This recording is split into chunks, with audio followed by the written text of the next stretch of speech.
All right, now let's take a look at the upload action in Photos controller. Here we're dealing with a very large action. Look, there's so much code here. Ideally, we want to keep our methods short, between 5 to 10 lines of code. And of course, that's not a strict requirement, but that's something that we should aim for. Here we have a lot of code, so that's telling me something is not quite right here. So how are we going to refactor this? Well, imagine in the future, we're going to use a different framework to build this application. So today we're using ASP.NET Core. Tomorrow, chances are there's going to be a new shiny framework. With this implementation, we basically have to write all this code using the new framework. Now you may argue that, Mosh, how do you know that's going to happen? What are the chances? Maybe in 5 years' time, yes, we're going to have a different framework, but there's going to be a different approach to building software. That's absolutely right. However, what I want to point out here is the separation of concerns. So here, our action is doing too many things, and that's why we have quite a few lines of code in this method. By having proper separation of concerns, each method will be between 5 to 10 lines of code. It will be easier to read, to maintain, and easier to test. So let's start our refactoring. I'm going to keep some code here that is specific to ASP.NET Core, like this part where we are returning bad requests, or where we are returning the not found message. These are specific to ASP.NET Core. Then I'm going to extract the other part that is specific to our application logic, like storing a file in a directory, or further below, adding a photo to the database. These parts are specific to our application. They're not tied to ASP.NET Core. They're application logic, or they're the business logic of our application. So in the core folder, I'm going to add a new interface and call it iPhoto service. So here, service represents an application service layer.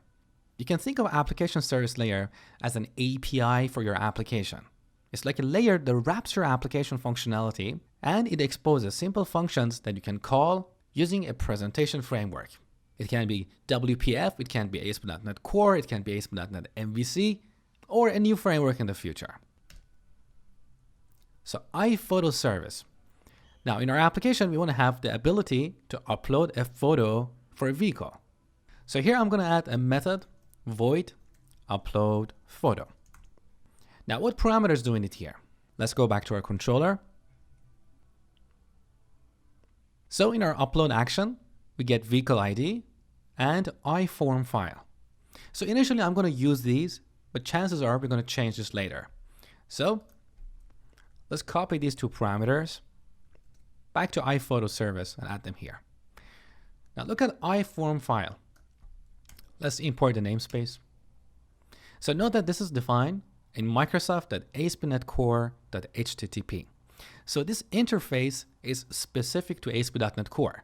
And that means here I'm adding a dependency to ASP.NET Core. So if in the future I want to use a different framework like WPF, this implementation would not work because here we're coupled to ASP.NET Core. So ideally we should have our own interface like something called iFile that is part of our application domain. Now for now, don't worry about this because here we're working specifically with ASP.NET Core, and I just want to show you how to refactor a large action. So let's revert this back. Potentially in the future, we can come back and fix this issue. Now here's our service. Let's create an implementation for this. So public class photo service implements iPhoto service. Now with command and period, implement interface explicitly. And then I'm going to move this to a separate file. Now back in the controller, I'm going to leave this part here because this part is specific to ASP.NET Core.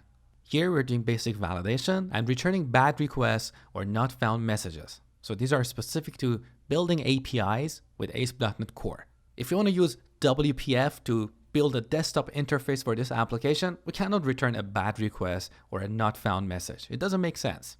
So I'm going to grab this part, which is our application logic. So all the way up to here, up to completing the unit of work. Cut back to photo service and paste it here. All right, now let's import the namespaces. First, path from system.io. Okay, now here we need host, which is iHosting environment. Again, this interface belongs to ASP.NET Core, so I want to reduce this dependency. Note that here, all we need from this host is the web root path, and we use that to construct the path to the uploads folder. So instead of adding a dependency to iHosting environment, I would prefer to take this code back inside Photos controller. So cut, put it back here. So here we get the uploads folder path, and we can pass this as an argument to our photo service. So back to the photo service interface, I'm going to add a third parameter here, string uploads folder path. And obviously we need to add this parameter in our implementation as well. So let's go to the photo service, add it here. Now the errors are gone. So first we create the directory if it doesn't exist. We generate a new file name. We construct a file path. Now we need to store this file. So here we have a compilation error, and that's because our method is not async. So let's make this public, async, task, and we should also change this in the interface. So back to iPhoto service, change void to task, and import the namespace. Okay, that's better. Now back to the implementation. Let's import the namespace here as well. All right, it's getting better. So we stored the file. Next, we need to add the photo to the database. So first, let's import the namespace for the photo class. Now here we need a vehicle object. What we can do is go here. Instead of getting a vehicle ID, we can get the vehicle object. In fact, it's better if your service layer works with your domain objects. So the inputs and the output are domain objects. So let's change this to vehicle. And of course, we need to change this in the interface as well. That's the pain with changing these manually in VS Code. In Visual Studio, using ReSharper, you can immediately apply these refactorings. So, okay, let's import the namespace. Good. Now back to the photo service. So the compilation error with the vehicle object is gone. Now finally, we need a unit of work. So let's add the constructor here. Photo service takes iUnit of work, and we call this unit of work. Now let's initialize field from parameter. Beautiful. So with this, we complete the unit of work. Okay, perfect. Now back in the Photos controller.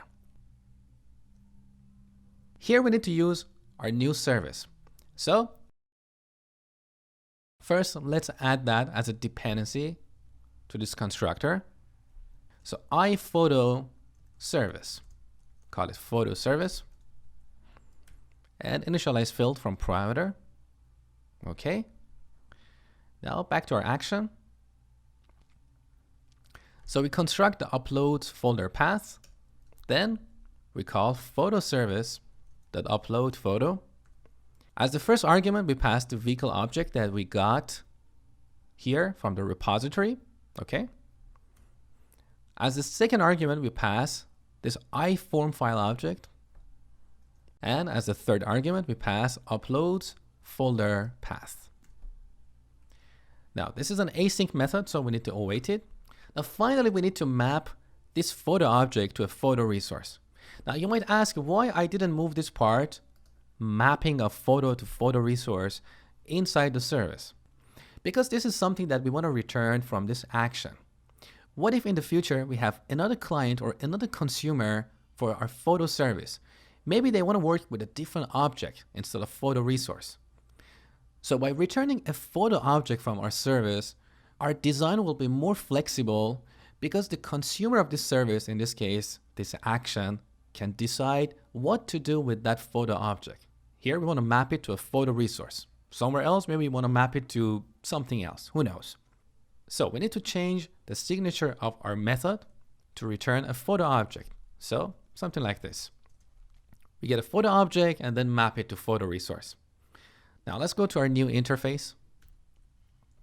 So here we want to return a task of photo. And now let's change the implementation as well. Okay, so task of photo. And of course, we need to return it at the end of this method. So return photo.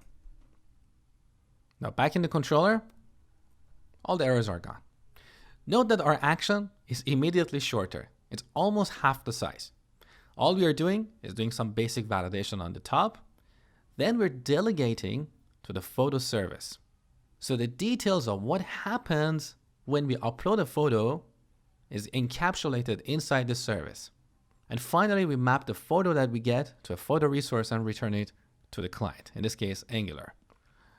Now, we're not done with this refactoring. There's still more work to do, but I want to finish this lecture. So we need to register our new service for dependency injection. Let's go to the startup class. In configure services method, I'm going to call services.add transient.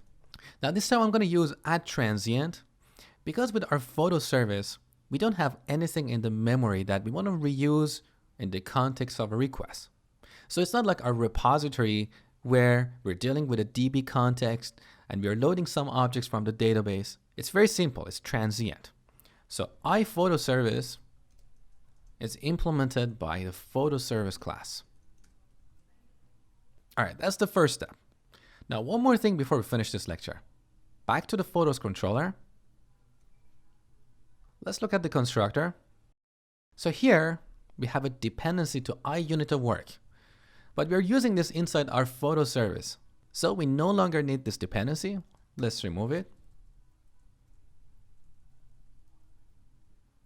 And here as well, iUnitOfWork. Now our controller is a little bit more lightweight. Okay, that's better. In the next lecture, we're going to continue with this refactoring.